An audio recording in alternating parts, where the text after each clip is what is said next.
Iya, gimana kan? sih? Kok ini kita belum mulai-mulai ya syutingnya? Kak ini kita kapan sih mulai syutingnya? Aku udah nungguin supaya lama mulai. banget. Barusan kamu duduk situ. Biar mulai kita. Saya beneran di situ? Ya di situlah, saya di sini Ya aja. salah. Beneran kita mulai. Kamu ngomong. Aku abis ini ada meeting loh, abis itu aku udah syuting. Pokoknya hari ini agenda banyak banget. Aduh, bisa mulai nggak sekarang? Sorry banget ya, Biar ini kita ada mulai. kendala teknis. Ada kendala teknis. Teknis apa? Iya, udah, stop. Aduh, aku emosi. Bentar. Ngapain dari tadi ngatur-ngatur? Ini kendala teknis ini. Ini ngapain ngatur-ngatur? Biasa yang ngatur-ngatur yang pimpinan, bukan yang wakilnya. Yuk. Aduh. Aduh, sorry banget. Aduh Kak Mary gimana? Iya, jadi sorry banget.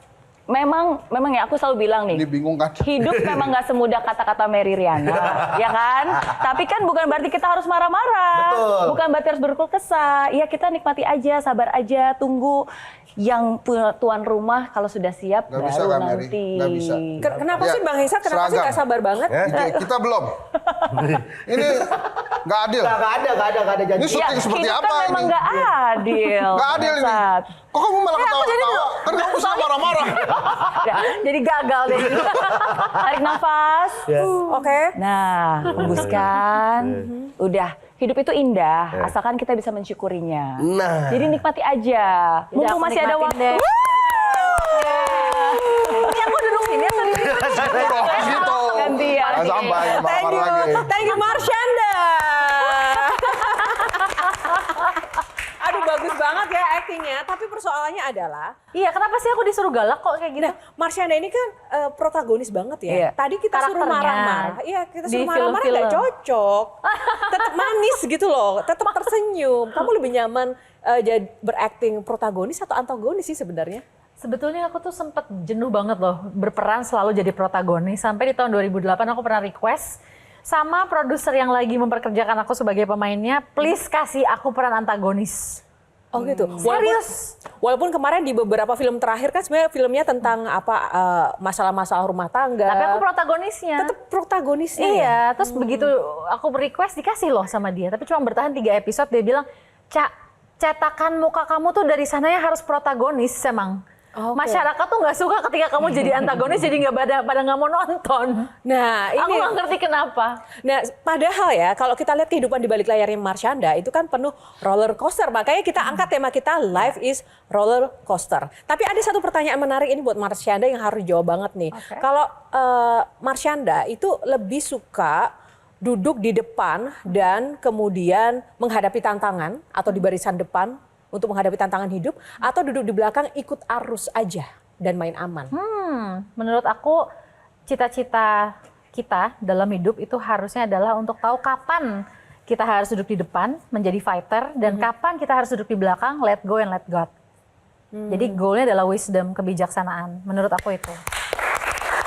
Bicara soal kebijaksanaan, Kak Mary nih. Iya, Melihat karena Marshanda. kalau aku ngelihat Marshanda yang tadi tuh sebenarnya memang bukan Marshanda yang marah-marah ya. Karena aku tahu tuh Marshanda yang sekarang tuh lebih bisa meng-embrace every situation. Lebih sabar, selalu punya hikmah, ya kan. Walaupun memang hidupnya kayak roller coaster.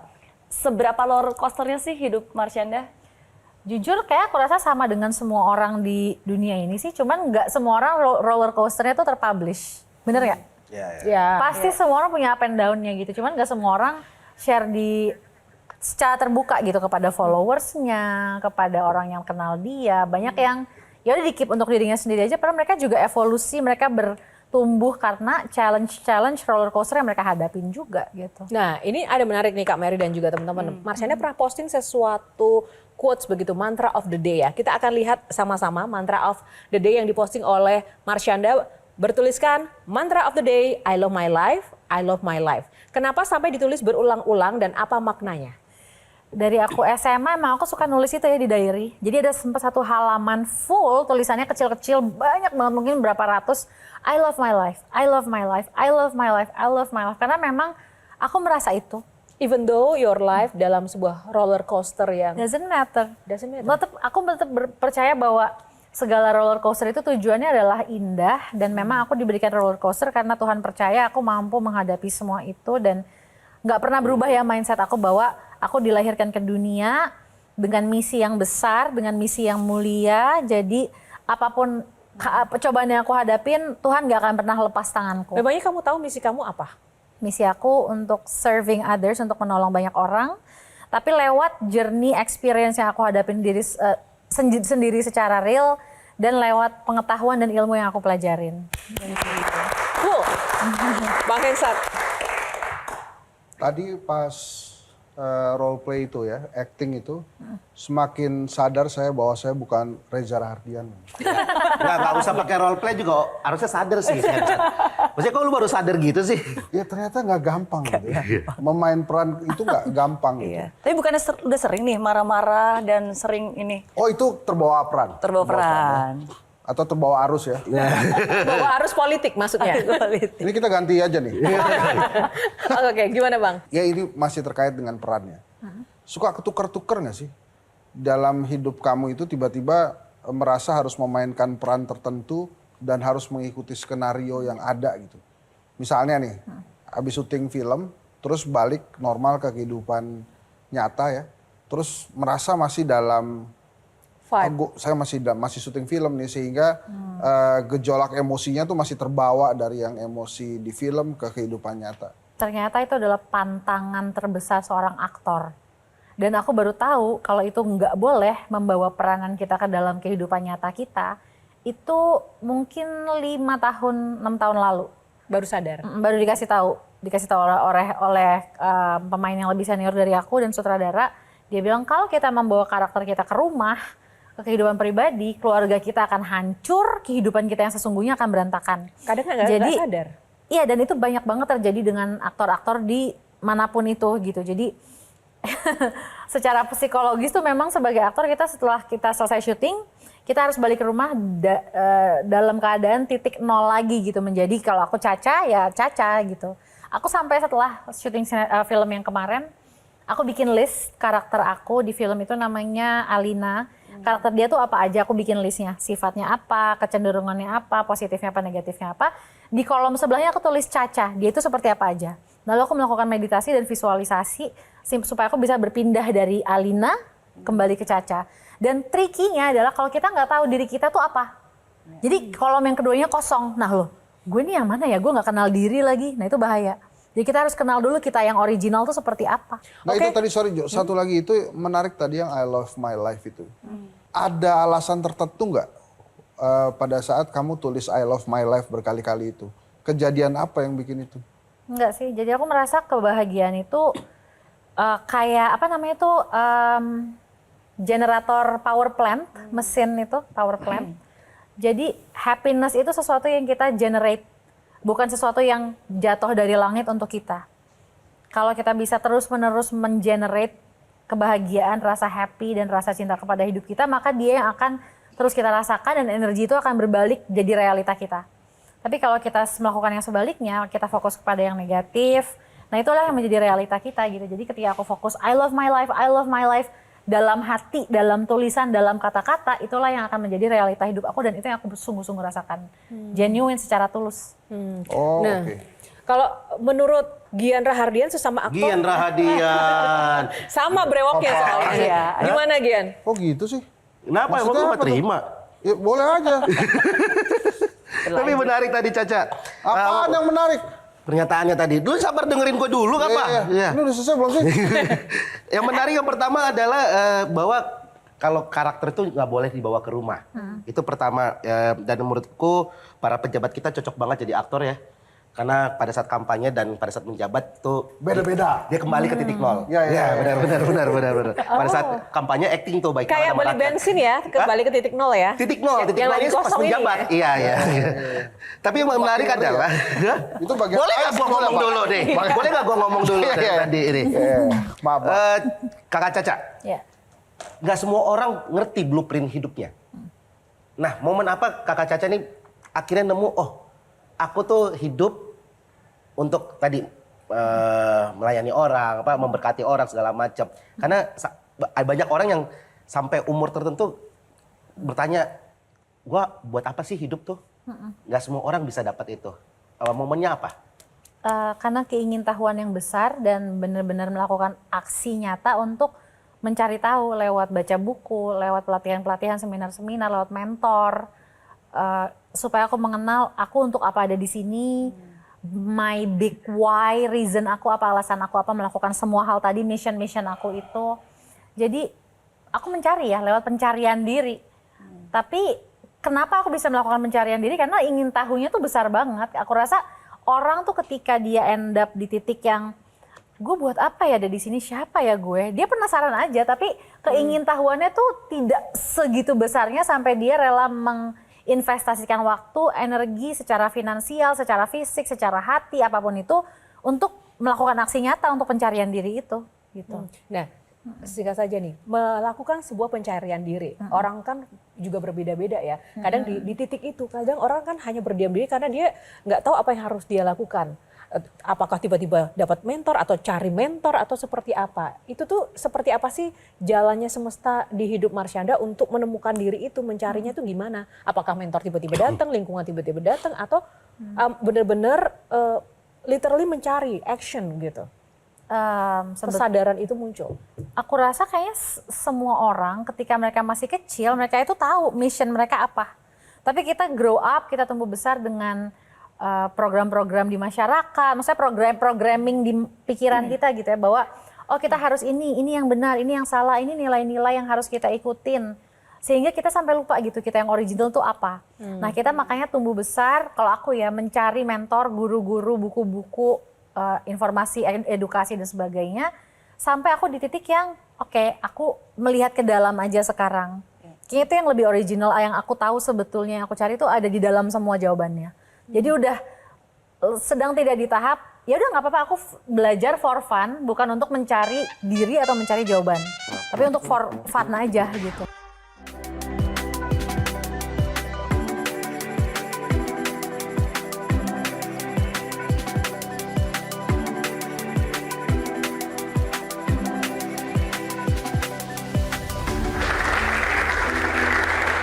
Wow, ini memang proses yang dulu Marsyanda pernah tekuni ya, tapi sampai sekarang aku masih benar-benar kagum-kagum dengan proses diet itu. Apakah itu bagian dari tadi Marsyanda bilang sangat keras dengan diri sendiri, harus sempurna begitu? Atau gimana sih Marsyanda? Itu karena aku mau syuting series yang menyuruh aku turun berat badan. Sesimpel itu, kalau nggak ada Itu sampai ditulis di kontrak, aku harus turun berapa kilo, 20-an. 15 sampai 20 lah, terus udah gitu sampai mesti kirim report, foto tiap 2 minggu sekali, foto timbangan dan foto tubuhku, foto badanku pakai pakai baju kayak tank top sama celana pendek gitu, terus gitu dikirim fotonya, terus aku mesti foto pakai timbangannya harus ada kakiku, jadi aku harus ada, jadi nggak ketahuan nggak bisa bohong. Nah, tapi kalau misalnya tidak ada kebutuhan syuting itu, kamu akan diet juga nggak? Aku sebetulnya nyaman sih dengan berat badanku. Apapun itu ya, yang penting aku sehat, yang penting aku fit, yang penting aku makan dengan baik, yang penting aku olahraga, itu sih kalau aku. Nah, terus ketika sudah melakukan proses diet dan kemudian di tubuh yang ideal begitu, ada perbedaan nggak dari mindset kamu tentang orang yang kurus, orang yang mungkin gemoy? Karena kan ada orang yang dari sananya memang tulangnya tuh gede. Nah ini, Dengar. ini tos dulu nggak bang? Itu bukan besar, tapi tulangnya yang besar. Ya, tulangnya besar ya. Terus Iya, lanjut. tapi pas dicek darah, pas segala macam cek kesehatan jantung sehat gitu. Jadi kayaknya berat badan bukan tolok ukur gitu ya. Dan tolok ukur tuh kalau apakah kita sering kerjanya makan junk food terus, goreng-gorengan, nggak pernah kan olahraga. Di layar Indonesia, langsung saja spesifik ya, di layar kita ini kan punya beauty standard sendiri begitu loh. Yes, itu tuh berbeda dengan healthy lifestyle sih, karena ada juga orang yang kurus dengan cara yang tidak healthy kan banyak. Berat badan yang terlalu overweight begitu tidak menunjang karir. Kamu setuju nggak dengan stigma itu? Aku nggak tahu kalau buat orang lain, tapi bagi aku justru ketika aku lagi gendut banget, beratku tuh 76, aku malah secara karir aku dapat satu film yang judulnya Gendut Siapa Takut dan satu series Induk Gajah yang mewajibkan aku berberat badan besar. Jadi aku ngerasa tadinya kayaknya kalau di Indonesia nggak terima deh ini dengan artis yang public figure yang gendut gitu ya, tapi ternyata ada jalannya gitu. Aku juga nggak nyangka sih. Kenapa Bang Hensat? Bang Hensat kenapa? Coba. Kita dengarkan Bang Hensat. Biar ku gendut. Kenapa kok kayaknya seneng banget? Enggak maksud saya, ya itulah kehidupan gitu. Sometimes jalan orang kan beda-beda ya, Mas Anda tadi bilang begitu. Tapi saya ada pertanyaan boleh ya Mas? Iya. Tadi waktu off air, kan kita sempat bicara tentang politics tuh. Terus kamu bilang, jangan deh, jangan ditanya tentang politik. Wah, kan kita cuma mau nanya doang. Kenapa nggak mau ditanya? Bahkan nggak mau ditanya tentang politik loh, bukan ngajak masuk politik. Iya. Kenapa? Karena aku banyak, gimana ya, aku kan bukan berada dalam jajaran atau duduk di posisi yang punya wewenang untuk ngambil keputusan yang bisa memperbaiki, memajukan negara ini ke arah yang lebih baik ya. Maksudnya aku banyak melihat orang-orang di luar sana yang punya influence besar. Mereka bersuara dengan sangat keras, tapi tetap aja perubahan kemajuan negara ini berada di tangan orang-orang yang bisa menciptakan keputusan gitu loh. Jadi aku mencoba untuk memberikan impact yang positif kepada masyarakat dengan cara yang aku bisa lakukan dengan reach yang aku punya gitu. Ada persamaannya loh dengan dua topik yang diomongin ini antara diet dan juga politik. Kenapa Karena tuh? dua-duanya harus bisa punya kemampuan untuk bisa menahan diri. Ya kan? Menahan diri. atas Dan tidak kepentingan boleh pribadi, rakus. Dan tidak boleh rakus. Betul, dia my kan God. Ada tidak boleh persamaannya. rakus kan? Menarik. Karena Iya. pada akhirnya kalau kita lihat sekarang, banyak banget orang-orang influencer-influencer yang berlomba-lomba dengan sindrom Messiah kompleks. Merasa dirinya paling benar atas kebenaran yang dia ucapkan. Jadi Messiah itu yang kompleks. bahaya. Messiah kompleks. Karena dia merasa bahwa dia punya followers yang banyak.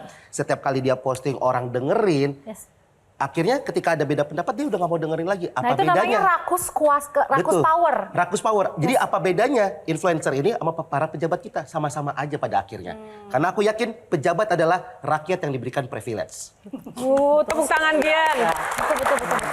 Tapi kan itu tidak mudah Marsyanda untuk Yang mana? menahan diri, mengendalikan diri, untuk menahan hawa nafsu, mengendalikan diri mau terhadap makanan, gaya hidup, itu kan nggak mudah. Tapi ketika Gimana kita tahu big why, what is alasannya kita tuh apa, itu akan sedikit lebih mudah dibanding kita nggak punya alasan atau tujuan. Alasan sih. terbesar kamu ketika kamu bisa menahan diri dan juga terus menjadi pribadi yang lebih baik, nggak rakus, nggak serakah, itu apa? Alasan terbesar kamu? Ini bukan soal berat badan ya. Oh iya, in general. Oke, alasan aku karena aku pengen ketika aku mati nanti aku mau diingat sebagai seorang healer dan seorang lover. Pencinta dan orang yang membantu orang lain bisa memperbaiki dirinya. Kenapa aku pengen healer? diingat sebagai itu. Kenapa healer? Apakah kamu udah merasakan luka sehingga kamu kemudian ingin mengobati orang lain atau Aku gimana? ngerasa tuh karir aku di dunia entertainment tuh bukan tujuan akhir aku. Justru itu menjadi jembatan yang membuat aku dikenal banyak orang, aku punya following, aku punya platform, di mana akhirnya platform itu aku pakai untuk sharing experience yang aku punya, cerita kisah nyata roller coaster yang aku punya dalam hidup aku dan membantu orang lain healing gitu. Jadi itu tujuannya sebetulnya, itu yang aku rasakan. Ya, ya. Aku tertarik dengan statement mantra kamu tadi kan, I love my life, I love my life, I love my life. Tapi seringkali apa yang kita ucapkan dengan apa yang kita rasakan tuh berbeda. Karena in realita banyak orang yang berpikir, ya itu kan yang diucapkan. Tapi kan kadang-kadang ketika hidup tidak baik-baik aja, rasanya pasti sedih, pasti kecewa gitu. Nah sekarang pertanyaannya, gimana caranya sehingga itu tidak menjadi sebuah kepalsuan ketika seseorang bilang I love my life, tapi enggak juga kok gitu. Dan gimana cara kamu bisa mensinkron itu sehingga akhirnya itu sungguh-sungguh jadi kenyataan. Kayak ketika di titik terendah dalam hidup aku gitu ya, aku lagi ngerasa sendiri, tersesat, nggak punya tempat untuk bersandar. Aku tuh menemukan momen kayak aku melihat gitu ya, aku lagi di mobil, aku ingat ini titik terendah, salah satu titik terendah dalam hidup aku. Uangku dibawa kabur oleh manajerku waktu itu, aku lagi tidak ada job dan sebagainya lah. Terus aku ngeliat air hujan jatuh gitu, tiba-tiba hujan di sekitarku gitu. So aku ngeliat wow, indah ya gitu, suasana ini nyaman banget dan aku ngerasa itu Tuhan lagi say hi ke aku. Padahal aku lagi habis nangis dan di situ aku ngerasa kayak gila ya, saat aku sendiri aja Tuhan mau bilang kalau Ca, kamu nggak sendiri, walaupun kamu ngerasa sendiri tapi aku tetap memegang tangan kamu dan kamu akan lihat segala sesuatu yang kamu hadapin sekarang akan ada kebangkitan suatu hari nanti. Dan itu dulu ya, itu tahun 2014 terjadi gitu. Dan memang benar ya, hidup itu musim kalau menurutku. Saat kita harus lagi di musim dingin yang gak nyaman, kita kayak kedinginan, kita kayak moodnya gak enak, nanti akan ada musim panas yang semuanya cerah, warna-warni, dan kita lebih nyaman, lebih outgoing, social gitu. Semuanya itu musim aja gitu. Kan tadi pasti banyak pelajarannya. Terus Caca sampai ada nggak tahu bahwa gue nggak boleh sampai masuk ke situasi kayak gini nih, nanti gue bakal balik lagi ke yang di bawah kayak gitu-gitu tuh ada nggak?